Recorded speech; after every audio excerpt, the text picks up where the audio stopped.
Second question చూసుకున్నట్లయితే if x and y are the 2 digits of a number 653xy such that this number is divisible by 80 then x plus y is equal to ఎంత అని అడిగారు అనమాట.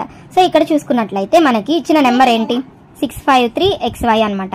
So ఈ 653xyలో మనకి X why కనుక్కోవాలి, that X plus why ఎంత అనేది కూడా ఆన్సర్ అనేది కనుక్కోవాలి. సో ఇక్కడ ఇచ్చిన నెంబర్ ఏమని చెప్పారు 80తో డివిజిబుల్ అవుతుంది అన్నారు. అంటే 8 into 10గా రాసుకోవచ్చు కదా 80ని.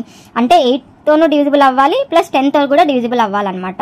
సో మనకి ఇక్కడ 8 రూల్ 10 రూల్ చూసుకున్నట్లయితే ఫస్ట్ 10 రూల్ చూద్దాం. ఈ 10 రూల్ ఏంటి, లాస్ట్ డిజిట్ కంపల్సరీగా 0 ఉంటేనే అది 10తో డివిజిబుల్ అవుతుంది. అంటే లాస్ట్ డిజిట్ 0 అంటే y అనేది 0 అనేది మనకు అర్థమైపోయింది కదా. సో y ప్లేస్లో కంపల్సరీ 0నే ఉండాలి. ఇప్పుడు 8 రూల్ టెస్ట్ చేద్దాం. 8 రూల్ చూసుకున్నట్లయితే లాస్ట్ 3 డిజిట్స్ 3xy అంటే 0 అనమాట. సో ఈ 3xy అనేది మనకి 8తో డివిజిబుల్ అయితేనే టోటల్ నెంబర్ కూడాను మనకి 8తో డివిజిబుల్ అవుతుంది. సో 20/8 అనమాట. 8 1s 8 40s which is perfectly divisible by 8. So మనకి y అనేది తెలుసు, y ఈజ్ ఈక్వల్ టు 0. ఇక్కడ x అనేది కూడా తెలిసిపోయింది అనమాట, x ఈజ్ ఈక్వల్ టు 2 అని. x ప్లస్ y ఏమవుతుంది 2 అనమాట ఆన్సర్.